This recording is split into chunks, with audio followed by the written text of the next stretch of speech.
Hello. Okay, let's start the lecture.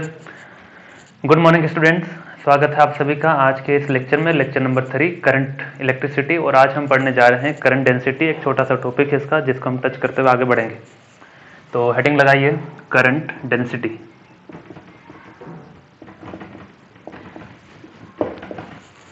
जैसे mass upon volume क्या होता है, सिंपल एक डेंसिटी वाला टर्म होता है, वैसे एक करंट का भी कुछ डेंसिटी होता है, उसको आज हम पढ़ेंगे। ठीक है, उसको कौन से सिंबल से रिप्रेजेंट करते हैं? सिंबल है इसका J, current density.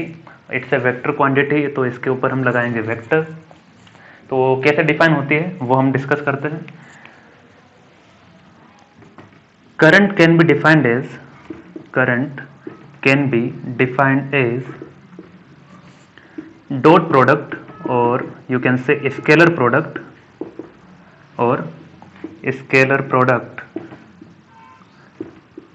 of current density and area vector, current density यानी कि J vector and area vector।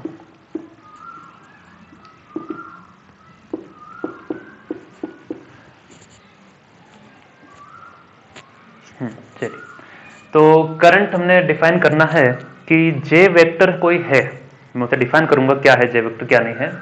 इस डेफिनेशन के according current can be written as dot product और scalar product of current density and area vector, ऐसा उसने कहा।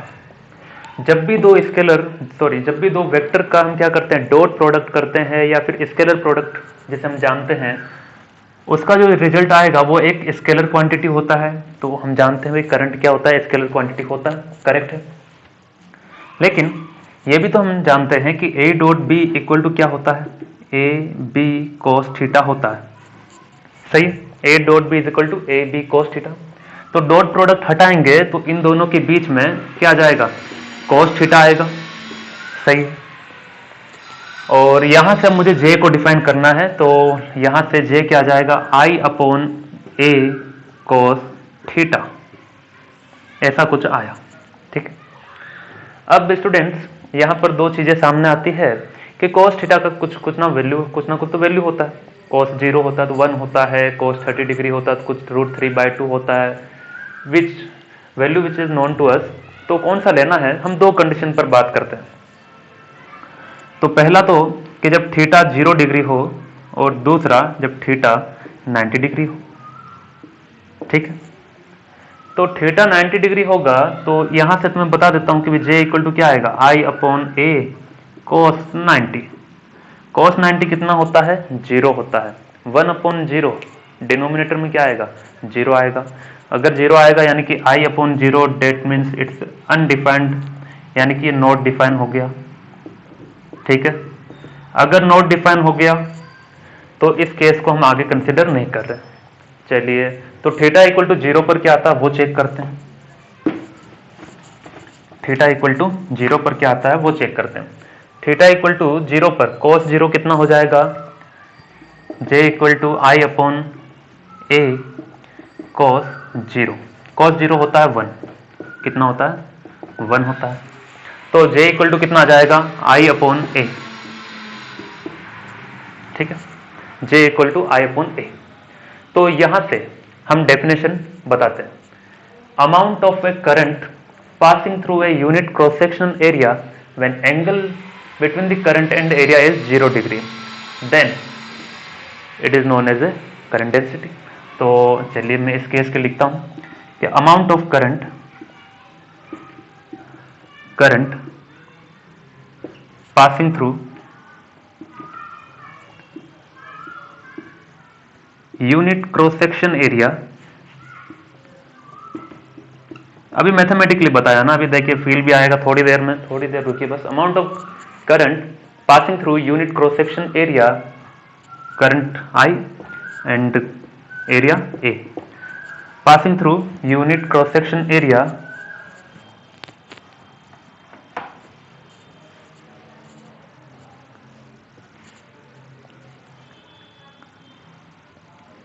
is known as current density. लेकिन कब, ये चीजें मैंने कब कही है, जब थीटा क्या हो, 0 डिग्री। ये डेफिनेशन वैलिड है जब थीटा क्या हो, 0 हो। चलिए इस चीज को समझा जाए कि वास्तव में फील किस चीज का देती है, करंट डेंसिटी। तो करंट डेंसिटी का फील लेने के लिए मान लेते हैं कि ये कोई ऑब्जेक्ट है, ऐसा, ठीक है, ऐसा कोई ऑब्जेक्ट है, मेरी तरफ इसका मुंह है। तो कोई भी ऑब्जेक्ट जिसका एरिया हो, उसका एरिया वेक्टर जो होता है, जिस तरफ से आप ऑब्जर्व करते हैं उसी की तरफ होता है। जैसे इसका जो एरिया होगा, उस एरिया का एरिया वेक्टर मेरी तरफ होगा, ठीक है। इतना समझे, केवल हाल फिलहाल इतना समझो, ठीक है। तो या फिर ऐसा नहीं भी समझे तो अलग तरीके से समझा जा सकता है। जैसे ये कोई ऑब्जेक्ट है, इसमें से करंट पास आउट होना है ऐसे, ठीक है, इसमें से करंट आई पास आउट होना है, यहां से ऐसे जाना है ऐसे। इसका एरिया कितना, ए है। अब मैंने कहा था कि थीटा क्या होना चाहिए, 0 डिग्री। तो करंट अगर इधर जा रहा है तो एरिया वेक्टर भी किधर जाना चाहिए, इधर ही जाना चाहिए। यानी कि इस पूरे ऑब्जेक्ट का जो एरिया होगा, उस एरिया का वही वेक्टर होगा, वो वेक्टर भी किधर होना चाहिए, इधर ही होना चाहिए।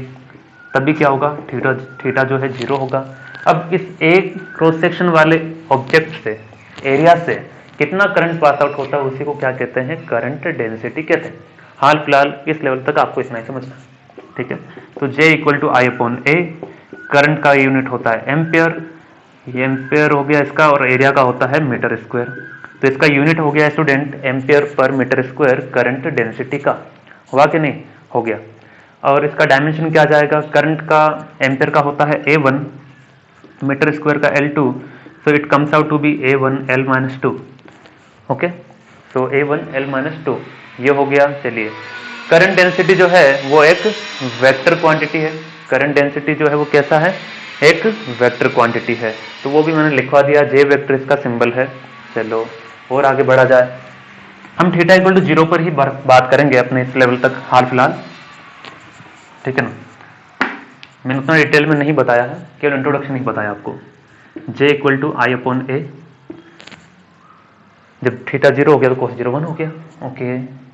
अब यहां से स्टूडेंट I इक्वल टू क्या होता है, Q बाई टी, ऐसा लिखा जा सकता है, I equal to Q by T. तो Q बाई टी लिख दिया। Q इक्वल टू क्या होता है, N into E, from the quantisation of charge the very first lecture. तो J equal to N into E, A into T. तो जिस फॉर्मूले की हमें जरूरत होगी उसको यूज करेंगे। ये छाप लीजिए जल्दी से। एक सवाल करते हैं आगे, क्वेश्चन नंबर 1। क्वेश्चन नंबर 1 है, an electron beam has an aperture. यहाँ पास में स्टूडेंट वर्क चल रहा है, कंस्ट्रक्शन वर्क, तो हो सकता है कुछ नॉइज आपको सुनाई देगा। Has an aperture of 2 millimetre square, मतलब एरिया दिया है, ठीक है ना, 2 millimetre square, A total of 7 into 10 की power 16, A total of 7 into 10 की पावर 16, 7 इंटू 10 की power 16 electrons flow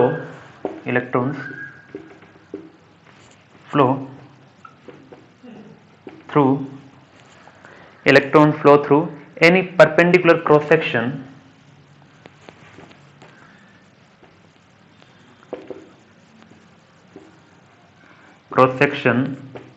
per second।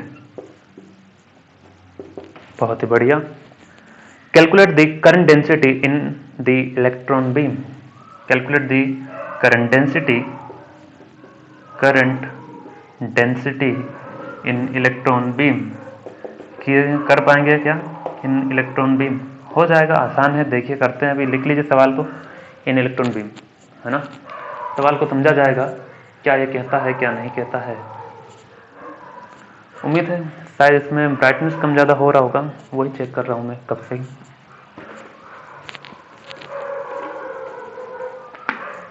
चलिए, इलेक्ट्रॉन बीम है, कोई इलेक्ट्रॉन की बीम मतलब बहुत सारे इलेक्ट्रॉन है, उसमें एक रेज जो जा रही है, जैसे यहाँ से यहाँ रेज जा रही है, उसमें बहुत सारे इलेक्ट्रॉन है, उसको क्या कहेंगे, इलेक्ट्रॉन बीम कहेंगे। It has an aperture of 2 millimetre square. It has an aperture of 2 millimetre square, मतलब एरिया कितना दिया है, एरिया दिया है 2 मिलीमीटर स्क्वायर, ओके। 2 मिलीमीटर है मतलब मिलीमीटर हो गया 10 की पावर -3, स्क्वायर है मतलब क्या हो जाएगा, इसका स्क्वायर, यानी कि 2 इंटू 10 की पावर 6, ये मीटर स्क्वायर एरिया हो गया। चलिए, total of 7 × 10⁻16 number of electron दिया है, n दिया है, ठीक है। Flows through any perpendicular cross section पर सेकेंड मतलब टाइम कितना हो गया, 1 सेकेंड हो गया। कैलकुलेट द करंट डेंसिटी, तो चार्ज दिया है, चार्ज क्या दिया है, नंबर ऑफ इलेक्ट्रॉन दिए स्टूडेंट, तो नंबर ऑफ इलेक्ट्रॉन दिया हो, करंट डेंसिटी फाइंड करना हो, तो फॉर्मूला नंबर 3 जो लास्ट में लिखा था इधर, J इक्वल टू क्या होता है, I/A, I इक्वल टू क्या होता है, Q/T, और Q इक्वल टू क्या होता है, N × E, ठीक है। N कितना दिया है, N दिया है 7 × 10⁻16, E कितना इलेक्ट्रॉनिक चार्ज होता है, इलेक्ट्रॉन का चार्ज है ना, माइनस में रखोगे कोई दिक्कत नहीं है, वो केवल नेगेटिव उसका नेचर दिखा रहा है, ठीक है। एरिया कितना 2 × 10⁻6 और टाइम कितना 1 second. Just simply solve it and you will get the answer. Answer आना चाहिए 5.6 × 10⁻3 एम्पियर पर मीटर स्क्वायर, ये आना चाहिए। वेरीफाई कर लेना आता है कि नहीं, या फिर नहीं आता तो मुझे अपना कैलकुलेशन मिस्टेक बता देना कि तेरी ये मिस्टेक है ना। चलिए, एक पॉइंट और पढ़ लेते हैं, क्या है हेडिंग इसका, electric current in conductors, electric current in conductors.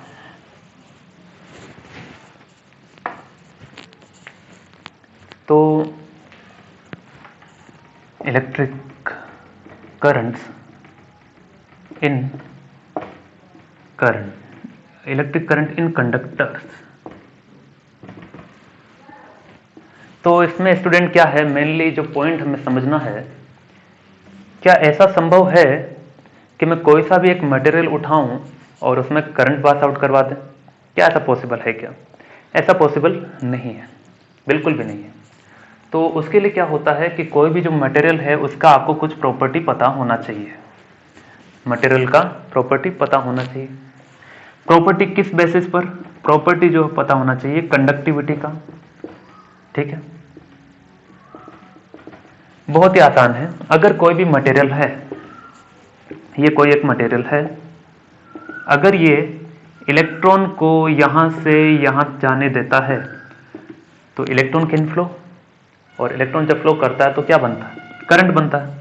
यानी कि कोई भी मटेरियल जो इलेक्ट्रॉन को फ्लो करने दे वो क्या है, कंडक्टर है, ठीक है। बस का जो कंडक्टर है वो क्या करने देता है, आपको ट्रेवल करने देता है, अगर आपके पास पैसा है तो, है ना, अगर नहीं है तो नहीं करने देगा, है कि नहीं। यानी कि कंडक्टर वही है जो आपको यात्रा करने दे, तो मटेरियल में भी वही बात है। अगर कोई मटेरियल इलेक्ट्रॉन को यहां से यहां जाने देता है, that means it's a good conductor, that means it's a good conductor of electricity. जो जाने दे इलेक्ट्रॉन को, मतलब वो क्या हो गया, गुड कंडक्टर ऑफ इलेक्ट्रिसिटी। जो नहीं जाने दे वो नहीं होगा, ठीक है। एग्जाम्पल के तौर पर metals are good conductor of electricity, ठीक है ना, metals are good conductor of electricity. अब देखते हैं कि कंडक्टिविटी बढ़ाने के लिए या फिर कंडक्टर बनने के लिए क्या क्या क्वालिटी होनी चाहिए।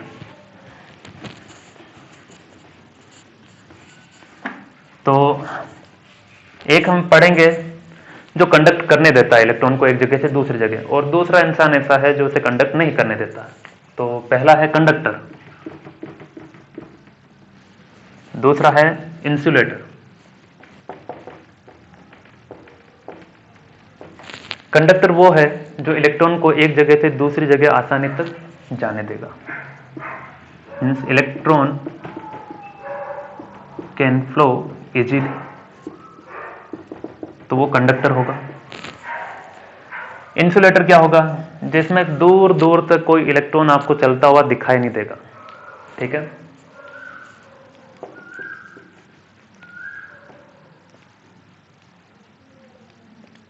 Electrons can not flow in this type of material, this type of material, इस टाइप के मटेरियल हैं इंसुलेटर टाइप के, तो फ्लो नहीं कर सकता। कैसे कैसे कैसे कैसे, ये ऐसे, जैसे कि मान लेते हैं अपने पास क्या है, जैसे मोस्टली जो वायर होते हैं अपने घर में जो होते हैं, कौन से होते हैं, कॉपर हो गया, कॉपर होता है मोस्टली, है ना, कॉपर है। एल्यूमिनियम भी होता है, एल्यूमिनियम भी होता है, हाँ सही है। वैसे तो जितने मेटल हैं वो मेटल जो है कंडक्टर की प्रॉपर्टी रखते हैं, लेकिन क्या सबको यूज कर सकते हैं? करने में तो कर सकते हैं। गोल्ड हो गया, प्लेटिनम हो गया, सिल्वर हो गया, और भी बहुत सारे एग्जाम्पल, ये सभी क्या है? करंट को कंडक्ट कर सकते हैं, यानी कि इलेक्ट्रॉन को एक जगह से दूसरी जगह जाने देंगे। ठीक है, अगर जाने देंगे तो बढ़िया बात है, लेकिन क्या कारण है कि हम हर बार कॉपर यूज करते हैं? क्या कारण है कि हम हर बार कॉपर यूज करते हैं? कॉपर क्या है स्टूडेंट, बाकी सबके रेस्पेक्ट में कॉपर या फिर एल्यूमिनियम, ये हम मोस्टली यूज करते हैं, क्योंकि ये बाकी के रेस्पेक्ट में क्या है? इकोनॉमिकल है, सस्ता है ना भाई। अब गोल्ड लेने जाओगे तो गोल्ड के लिए तो दुनिया मरी जा रही है कि नहीं? तो गोल्ड इसलिए यूज नहीं करते क्योंकि वो महंगा है। ठीक है, अब दूसरा, electron cannot flow in this type of material, कौन सा है? जैसे प्लास्टिक हो गया। अब प्लास्टिक की बकेट लीजिए, क्या करंट फ्लो करवाती है? क्या नहीं करवाती है, इसीलिए तो उससे बच जाते हैं ना उसको लेकर के। वुड का कोई मटेरियल है, that is also what? Insulator, यानी कि they are not the good conductor of electricity. ठीक है, और भी बहुत एग्जाम्पल। अगर पूछे कि कंडक्टर में इलेक्ट्रॉनों की जो नंबर हो गए कि कितने नंबर ऑफ इलेक्ट्रॉन हो सकते हैं approximately, what you have idea, तो उसके लिए क्या करेंगे? उसके लिए ये करेंगे कि अप्रोक्सीमेटली 10 की पावर 29 इलेक्ट्रॉन्स पर मीटर क्यूब इनमें होते हैं। 10 की पावर 20 इलेक्ट्रॉन्स पर मीटर क्यूब होते हैं। ठीक है, तो ये तो मैंने कंपैरिजन बताया कि इंसुलेटर वो है जिसमें इलेक्ट्रॉन फ्लो नहीं कर सकते। इलेक्ट्रॉन फ्लो नहीं कर सकते, दैट मीन्स करंट नहीं होगा। करंट नहीं मतलब वो गुड कंडक्टर नहीं है। कंडक्टर वो है जिसमें इलेक्ट्रॉन का फ्लो आसानी से हो, जैसे कॉपर, एल्यूमिनियम हो गया। और मोस्टली जो मेटल्स हैं वो क्या होती है? गुड कंडक्टर ऑफ इलेक्ट्रिसिटी होती है। अब हम अगला पॉइंट ये डिस्कस करेंगे स्टूडेंट कि जो कंडक्टर है, मेटल्स हैं, उनमें हमें पता चला कि इलेक्ट्रॉन फ्लो कर सकता है, लेकिन कैसे? थोड़ा बहुत हल्का सा आइडिया लेते हैं। तो वो हल्का सा आइडिया लेने के लिए हल्की सी केमिस्ट्री भी काम आएगी इसमें।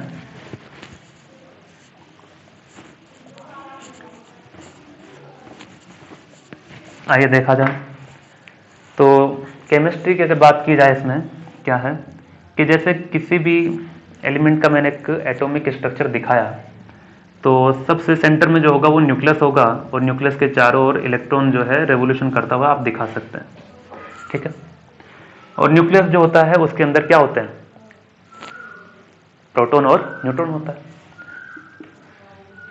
अब यहां पर इलेक्ट्रॉन है, यहां पर इलेक्ट्रॉन है, हर जगह इलेक्ट्रॉन है। सही है,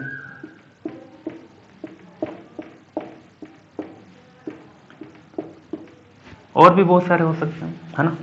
मैंने तो एक ही एटम दिखाया है। अब जैसे कोई मटेरियल है तो उसमें बहुत सारे एटम्स होंगे, है ना, जो कि आप मोल कंसेप्ट के अकॉर्डिंग जानते हैं। ओके, तो यहाँ भी कोई एटम है, बहुत सारे एटम है, यहाँ भी है, यहाँ भी है, यहाँ भी है। तो हमने किसी एक एटम को कंसिडर करके मैं कुछ एनालिसिस करवाना चाह रहा हूँ।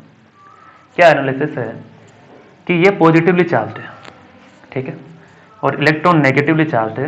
इन दोनों के बीच का डिस्टेंस बहुत ही कम है, यानी कि दोनों बहुत नजदीक हैं। दोनों बहुत नजदीक हैं तो क्या हुआ होगा कि न्यूक्लियस ने और इलेक्ट्रॉन, इन दोनों के बीच में जो अट्रैक्शन फोर्स है, कौन सा फोर्स है? अट्रैक्शन फोर्स है। वो अट्रैक्शन फोर्स बहुत ज्यादा होगा क्योंकि दोनों के बीच का डिस्टेंस बहुत कम है।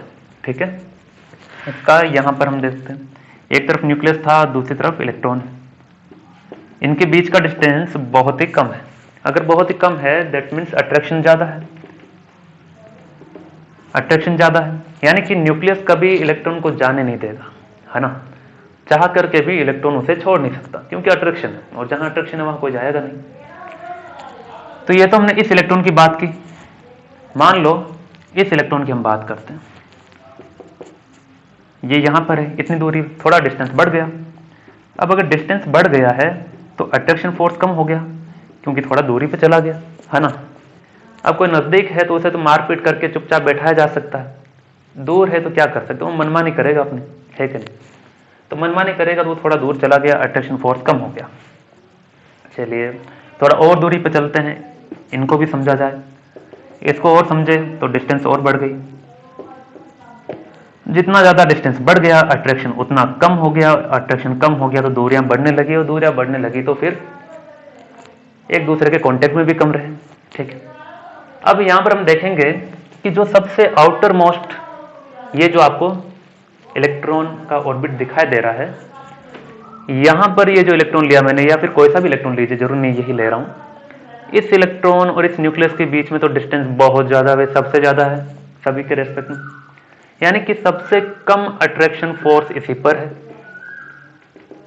सबसे अट्रैक्शन कम जो है वो इसी पर है।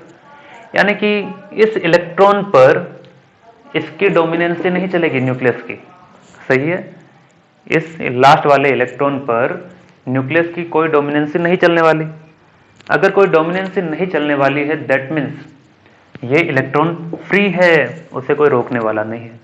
यानी कि the most outer most electron, the outermost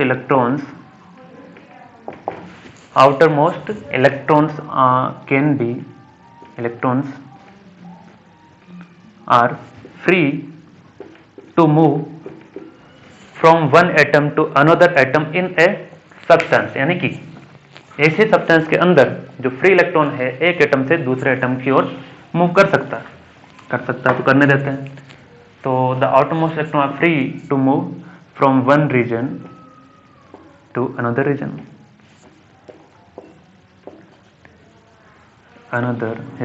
in a substance, ठीक है ना।